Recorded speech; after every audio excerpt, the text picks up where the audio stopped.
Hi, friends. I'm often asked for park recommendations both inside and outside of Virginia. Like you, I'm always looking for a great weekend hike or campground, but also setting my sights on new places to visit on longer trips. One of my favorite resources for new parks to explore is the Parks Podcast, hosted by my friend and Richmond local, Missy Rentz. Missy features parks all across the U.S., including local, state, and national parks. I especially like the diverse mix of parks she chooses to highlight. There are well-known parks such as Big Bend and Death Valley, but many more lesser-known parks waiting to be discovered. Her episodes are thorough and provide fascinating information about each park, as well as the info you need to plan your visit. I was especially grateful to Missy for her episode about the Statue of Liberty National Monument. Her advice about purchasing entrance passes and timing were invaluable when I visited Lady Liberty and Ellis Island last summer.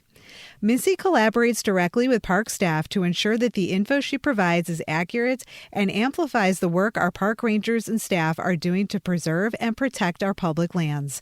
I really love her style, and I think you will too. What you're about to hear is an episode of the Parks Podcast about Fredericksburg and Spotsylvania National Military Park. If you enjoy this episode, be sure to click on the link in your show notes to follow the Parks Podcast on your favorite listening app. Located just outside of D.C., today's park was home to several battles during the Civil War. Its proximity between Washington, D.C. and Richmond, Virginia made it a prime spot for the North and South to clash. With beautiful battlefields and a lot of history, it's a great stop for our journey. Let's explore Fredericksburg and Spotsylvania National Military Park. I'm your host, Missy Rentz, and this is the Parks Podcast. In today's episode of the Parks Podcast, I'm thrilled to welcome Mary O'Neill. Mary is a park ranger at Fredericksburg and Spotsylvania National Military Park and has worked for the National Park Service since 2015. Are you ready for this list? At Independence National Historical Park, Death Valley National Park, Saugus Ironworks National Historical Site, Joshua Tree National Park, Cockery National Historic Park, Shenandoah National Park, Women's Rights National Historical Park. Mary, welcome to the Parks Podcast. Thank you so much for having me. I'm so happy to be here. We're thrilled to have you, and I can't wait to have this conversation. To kick it off, let me go through some park stats. Correct me if I'm wrong on any of these. The park is located in Spotsylvania County and Fredericksburg, Virginia.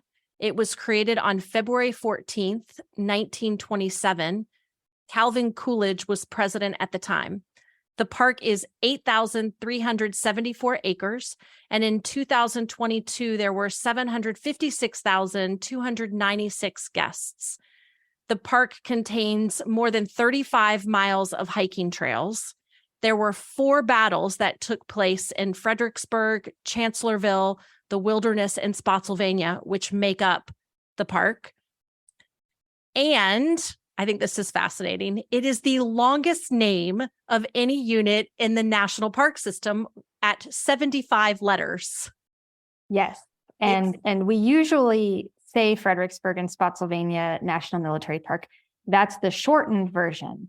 Our full name is Fredericksburg and Spotsylvania County Battlefields Memorial National Military Park. It's actually too long to write on most publications, so we sort of shorten it. And the only slight addition I'll actually make to those stats, not to leave out our other counties, the bulk of the battlefield of the park is in Spotsylvania County and the city of Fredericksburg, though we do have a few sites that are in Orange County and Caroline County, and parts of Chatham are in Fredericksburg, but closer to Stafford County. We encompass a large swath of land, many jurisdictions kind of are our neighbors, but all tied together with the history of the battles during the Civil War, both before and after, and the impact that those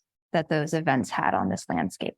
I think that's one of the things that is so fascinating when I went to visit the first time is how many different spots you have, all completely drivable, completely manageable if you wanted to do it in a very busy one day or spread it out. but it is unique in that way. And there is a lot to see. So to kick it off, can you tell me a little bit about the park and why it was so important to add this to the national park system back in 1927?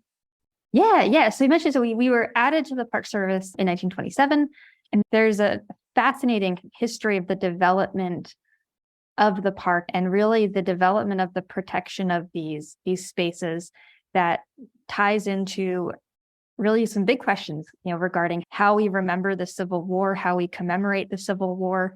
The first, really, you would say the first plot of land, the first preservation, the first memorialization of the battlefields here by the federal government happens right after the war with the establishment of the Fredericksburg National Cemetery.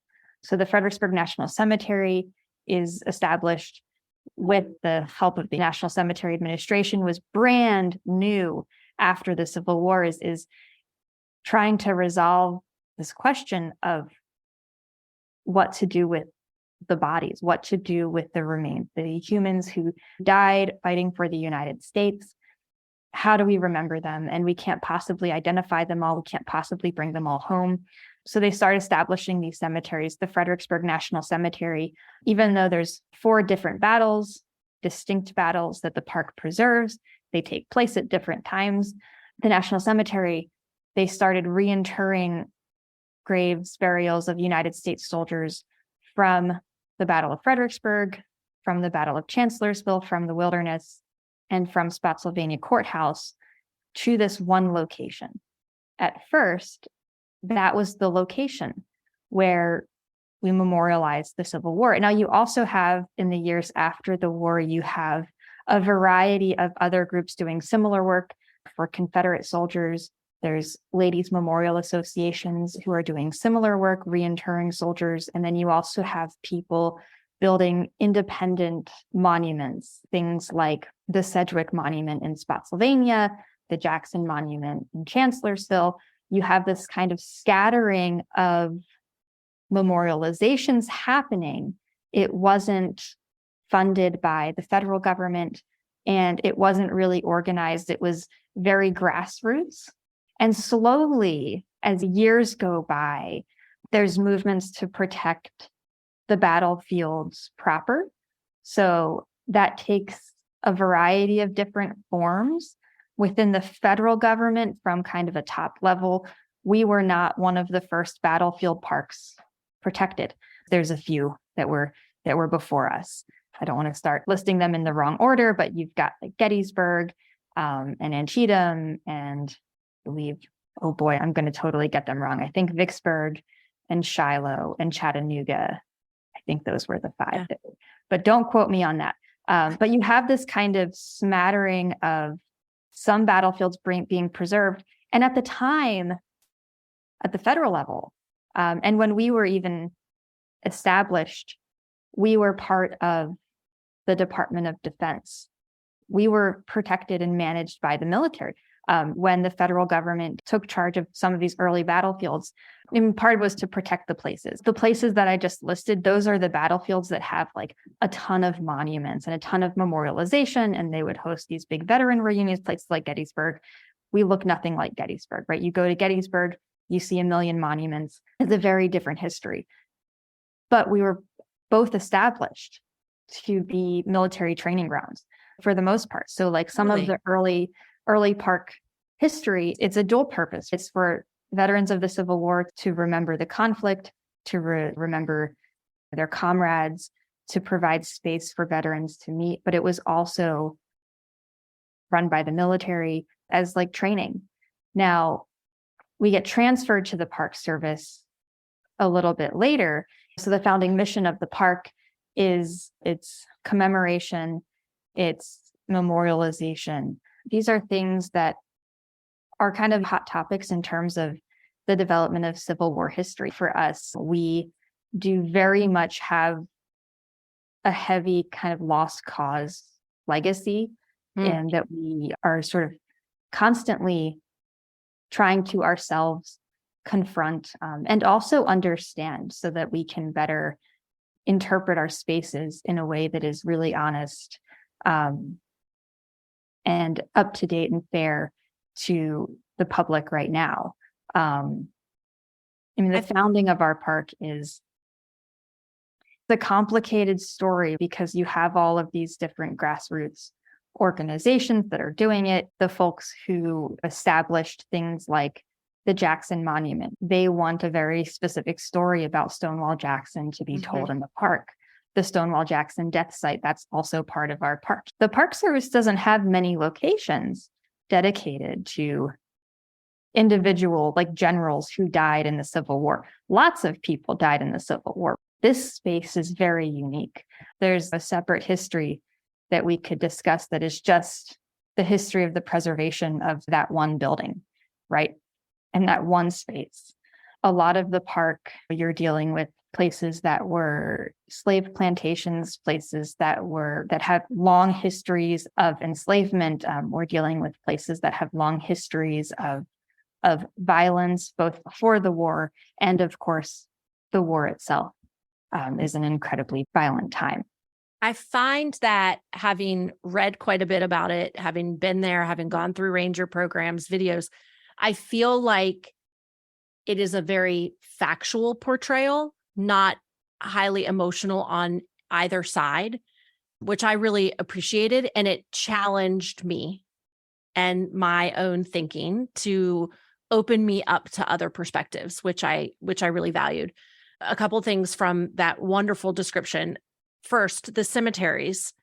One thing that I thought was interesting is it might have been in the video at the visitor center that the cemeteries and the burials were not just north or south, that they buried all of those who had died and were just kind of left in the streets and in the fields. It was kind of beautiful to me that in the end, they took care of their own and the opposite, no matter what side they were from. Yeah, and I think that's true in terms of after the battles. Usually, in like a Civil War battle, whoever holds the field at the end of the day is the one who buries.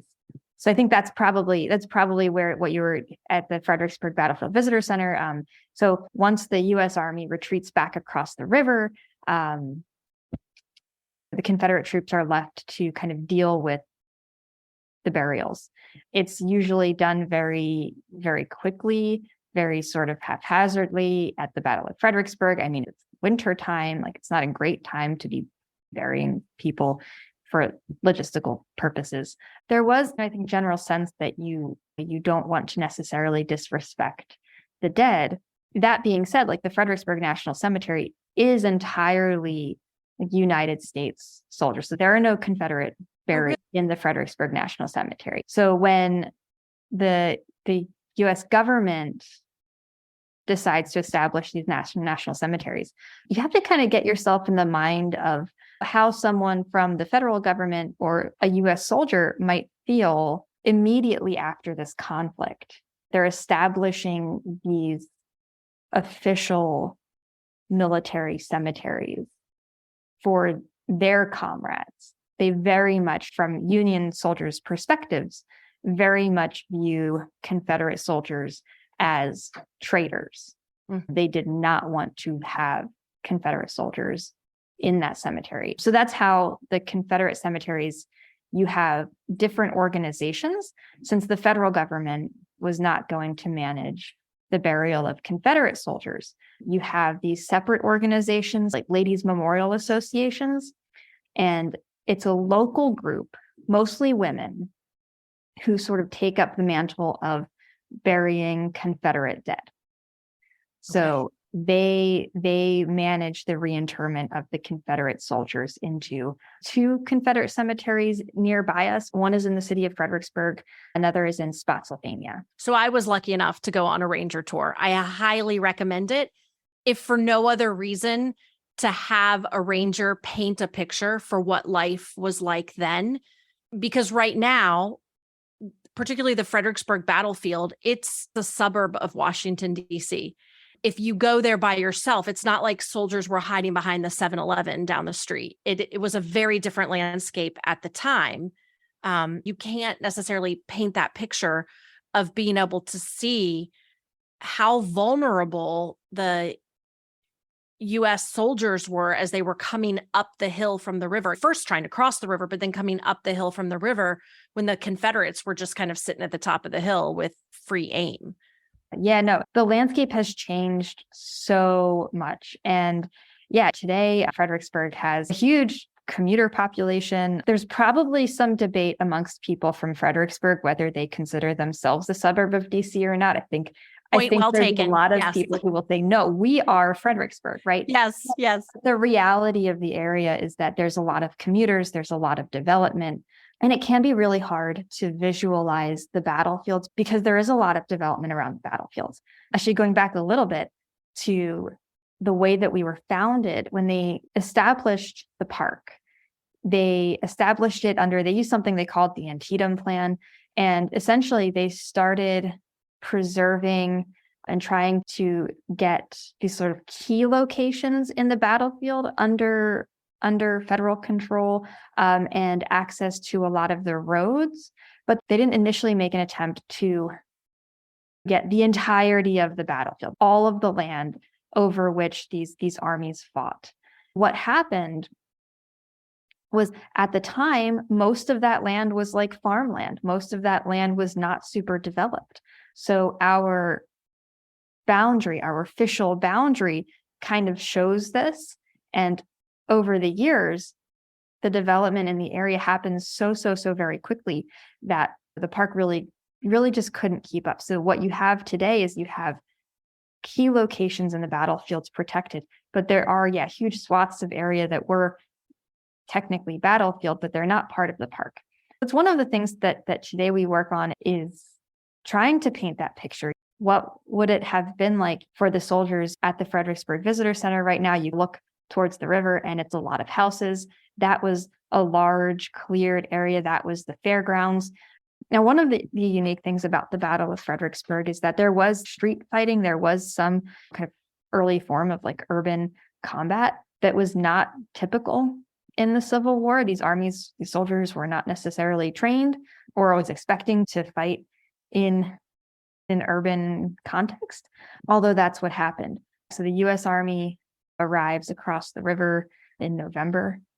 They have to wait for pontoon bridges. There's a whole mix-up and controversy about missing pontoon bridges. They finally get them, but by the time the Army is ready to move, the Army of the Potomac is ready to move, the Confederate Army has just set up on the hills outside of Fredericksburg. And it's winter, and Ambrose Burnside, the commander of the U.S. Army of the Potomac, just decides, I'm going to make this attempt, and turns out to be a very lopsided defeat for the U.S. Army. It's demoralizing. The soldiers are largely asking themselves, why are we doing this? Why on earth? How did they think that this was going to work? Now, the actual command decisions are very complicated and always very nuanced. But the Battle of Fredericksburg is a fascinating battle because it takes place at this moment in the war where the war is shifting a lot. On January 1st, 1863 is the Emancipation Proclamation. So just a few weeks after this battle, the U.S. government, even though it has done so poorly in this battle, and Lincoln certainly would have preferred to have some better PR in terms of how the war was going, on January 1st, 1863, Lincoln decides to move forward with the policy of officially making emancipation a war aim and approving the enlistment of Black soldiers. That happens right around this battle. And then when we go to Chancellorsville, which is just a few months later, you have the Fredericksburg and Chancellorsville, two battles that kind of bookend either side of the kind of shifting policy. So one of the things that's really interesting about our battlefields, most battlefields are one battlefield.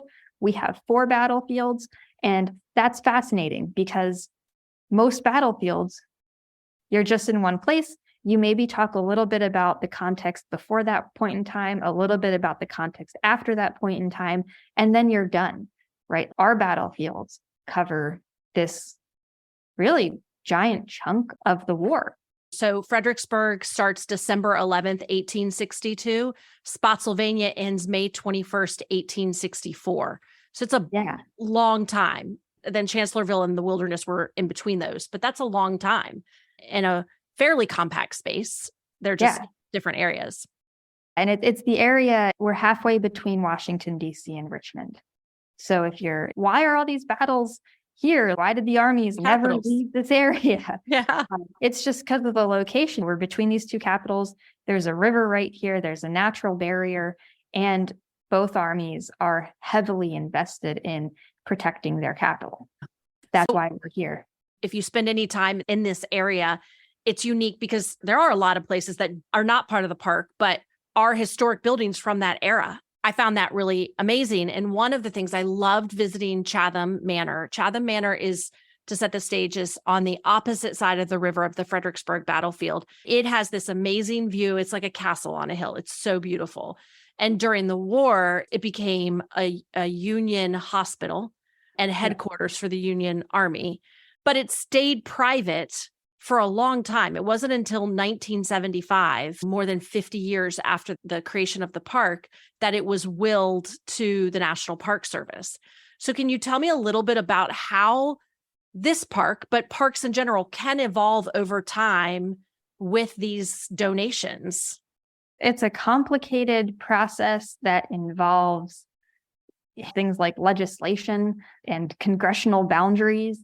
Something actually to look at, and you'll see it if you look at our park map, there's a little key at the side, and the dark green area is the park property, is the boundary of the park. But then you see these other areas, there's a light green and a very light blue. So you've got areas that are congressional, like an authorized boundary. So that's areas that the park is authorized to acquire.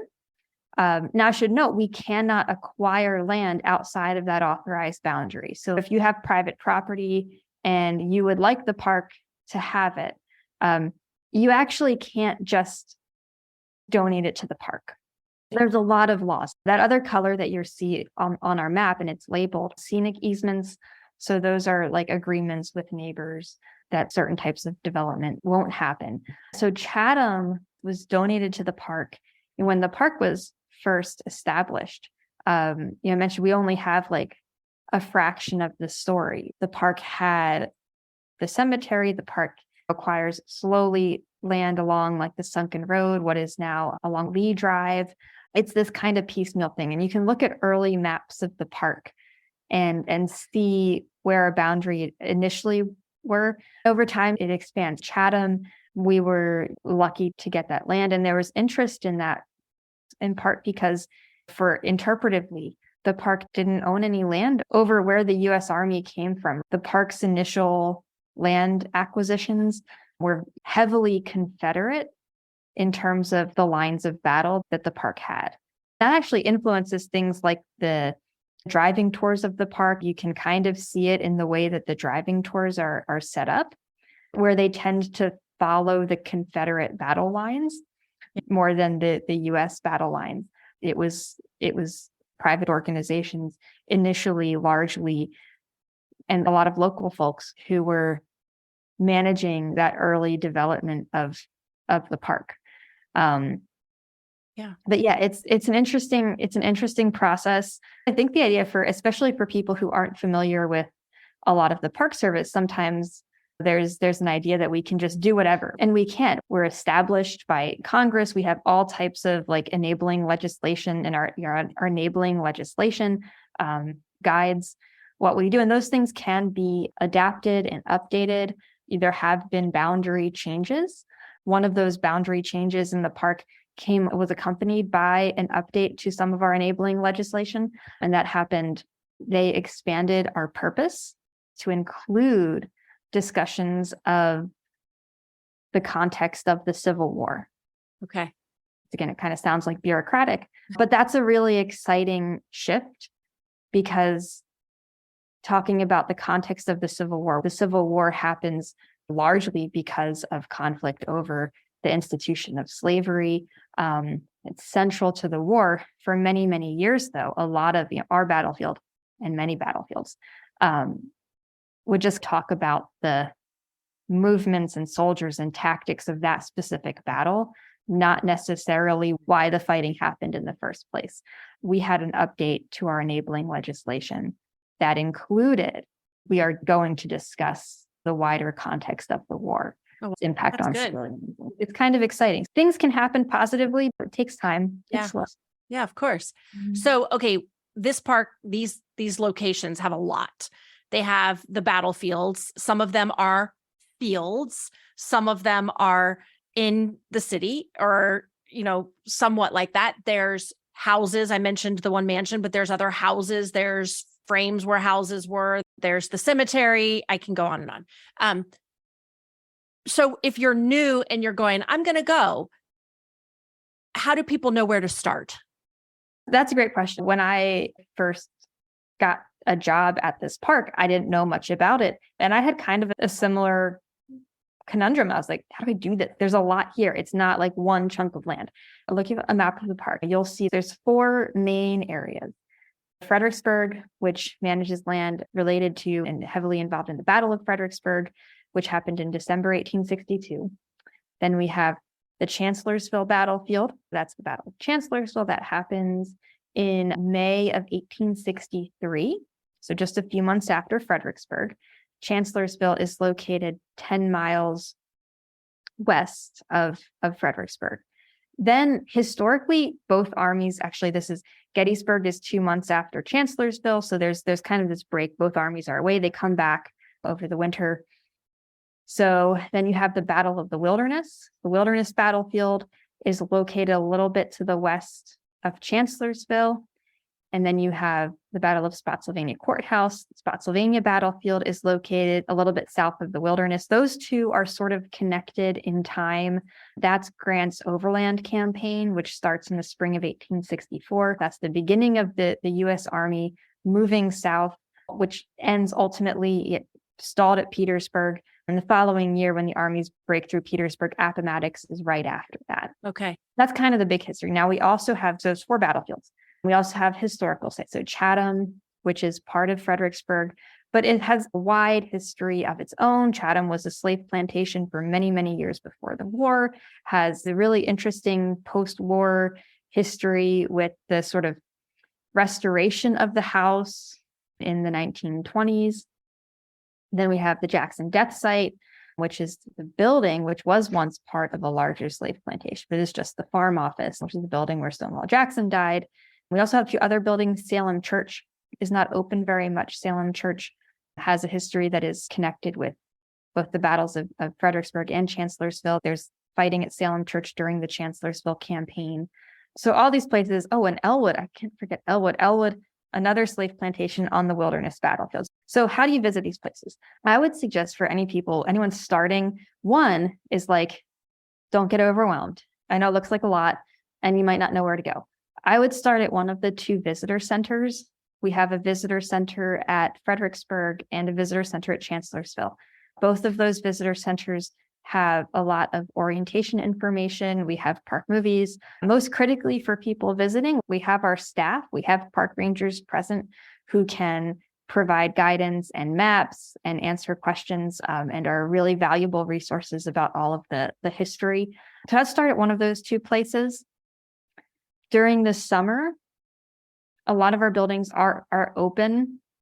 Sometimes the hours slow down in the winter, though we try to keep Chatham open as much as possible. During the summer, Elwood is open every day, where we interpret the Battle of the Wilderness and also the history of that space. The Stonewall Jackson death site is open on weekends right now. And we also have staff out at the Spotsylvania battlefield on weekends. You have a lot of ways to visit. If you do look at that park map, you'll see these little numbers. There's sets of numbers on each of the battlefields. Those are driving tours. So we are set up to accommodate driving tours for each battlefield. Usually it takes people an hour and a half-ish to do a driving tour, just one. That could be a little faster if you're just kind of going through, stopping for a second. Sometimes it could be much, much longer if you also want to include doing a hike there or going a little bit more in depth. You can do all 4 battles in one day. It's not impossible. It is difficult and it's a lot to handle. I tend to tell people that we don't want you to fill up your history cup so much. You just can't take it anymore. I always prefer to do 1 or 2 things because then you can really absorb it. Yeah. And we're dealing with war, we're dealing with death. These are heavy topics that we ask people to think about. And I think give yourself a little grace to take some of that in. By the Fredericksburg Visitor Center, there's the Sunken Road. There's a walking trail that's about a half mile that actually covers a decent amount of history. There's a lot of interpretive signage up there. You get to walk along the road, which was part of the Confederate line. You get to go up Marie's Heights, which is the hill you're looking out to the city of Fredericksburg, and through the Fredericksburg National Cemetery is right up there as well. So that's a good space that's concentrated in terms of visiting somewhere. Chatham is on the driving tour for Fredericksburg. Chatham's number 2. You mentioned if you're thinking about the history of the battle, it's great to get to that other side of the river because then you get to see the city. Yeah. 2 of the things I really appreciated is that the website has so much information. So I could do a lot of my pre-video watching and things like that on the website. It was part of my planning. And then I could see things and not necessarily stay for the video. The other is the fact that there are driving tours and they're so well curated. Times like now, we're doing this interview in July. It's hot. And so my approach was a morning. I spent the morning, and then once it got hot, I used the car a little bit just to stay cool. And so I do think there's a lot of diversity and the accessibility at the parks. And I really appreciate that. And I think that is a unique feature of these parks. The other thing I think is so interesting is because of their proximity in more urban areas now, they didn't used to be like that. Even 20 years ago, it wasn't like it is now, but the community embraces the park. And so you see people running, people walking their dogs, going for bike rides along the roads. And so these parks are really part of the communities that they're in. Yeah, it absolutely is. That's one of the special things about this park. We have people who use the park every day. Our community is largely very supportive of the park. And especially with a lot of development in the area, we are green space. We are a place where people can go and take a walk and get fresh air. There's a group of people that I see every day, and I know their faces, and we say hi, and I know their dogs' names. That's really great that there is a lot of support for the park in the community.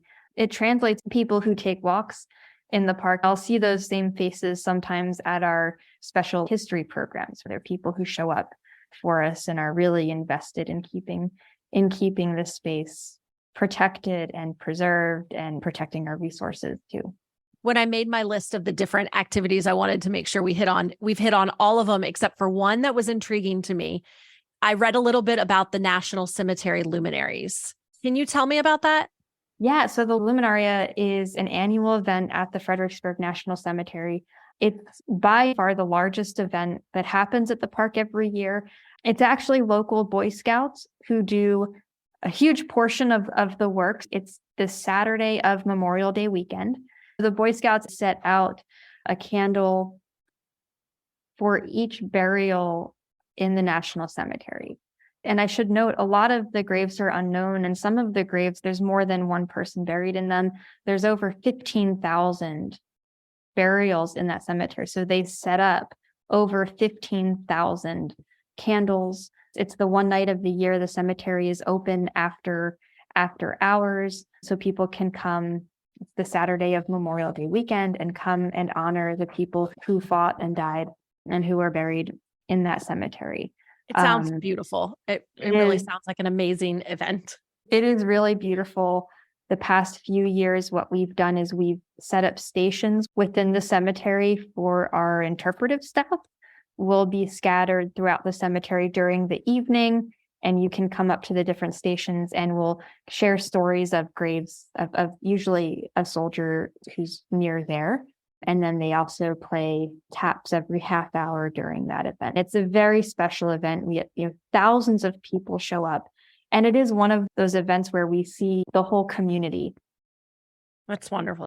Okay, so we've talked, you can hike, you can bike, you can do exhibit tours, you can go on ranger talks and battle talks and driving tours, walking tours, and the luminaries. It's a great park. I have driven by it a million times and was so thrilled to finally get to spend a lot of time at it. Actually, as a kid, we used to do the hikes, and little did I know that till I got there. And it was familiar to me. The other thing I want to say is that this is a park, because of its proximity so close to Interstate 95. This is a great spot for destination for sure, but also a very easy spot for I need a pit stop on a road trip. You can do a lot. I loved your point of digest one or two things. You could come very easily and spend 30 minutes or 30 hours in the park. And so it's a beautiful park. Mary, what else does the audience need to know in planning a trip to the park? Yeah, some kind of logistical things. Our park grounds are open sunrise to sunset every day. So even Christmas, New Year's Day, when the visitor centers are closed, our grounds are always open sunrise to sunset. You're welcome to come for hiking.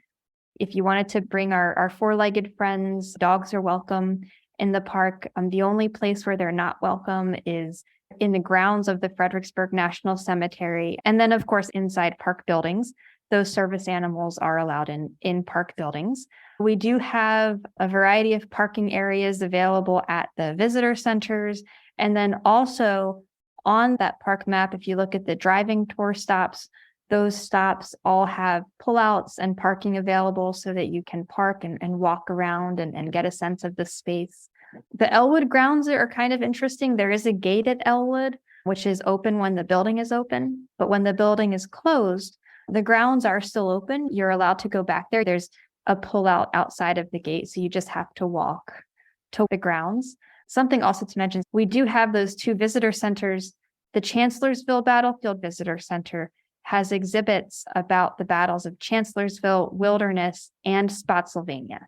The Wilderness and Spotsylvania battlefields do not have visitor centers there. They have these exhibit shelters, so they're open air pavilions that have signage and exhibits and battle maps and information about the battlefield, but there's no actual established visitor center, contact center at those spaces.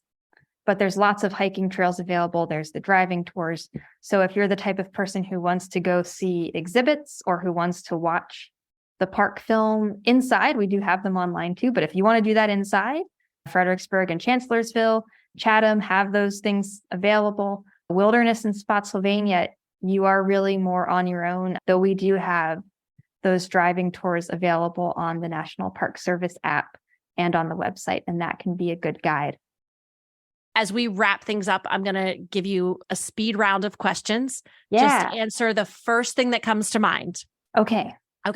What is your earliest park memory? Earliest park memory is when I was in kindergarten. I lived in Philadelphia and we took a field trip to the Liberty Bell. How special that you then worked there. I know. Wow. What made you love the parks? I think I love the natural spaces and I love history, and the fact that we do both of those things is just very special to me. What is your favorite thing about Fredericksburg and Spotsylvania National Military Park? Oh man, that's so hard. My favorite thing would have to be taking a walk on the battlefield towards sunset when it's one of those places where it's nice and quiet, and just being able to absorb the history. What park have you yet to visit but is on your bucket list, and why? Oh, there's so many. I haven't been to a lot of the northwest corridor of the country. So anywhere up in there, like Olympic or some of the historical sites up there, I really haven't explored a lot of that part of the country. What are 3 must-haves you pack for a park visit? I'm going to be really boring here and say water and food, because those are critical. And for me, I like to bring my sketchbook. I like to draw, and I always like to have my sketchbook with me just in case. What is your favorite campfire activity? S'mores. Tent, camper, or cabin? Tent. Hiking with or without trekking poles? I usually go without, but I should probably use them. What is your favorite trail snack? Little oranges. What is the best animal sighting that you've had? Best animal sighting. Probably the one I was most excited for was when I was at Joshua Tree. I had been looking out for a desert tortoise for the longest time. And when I finally found one, I was just over the moon. What is your favorite sound in the park?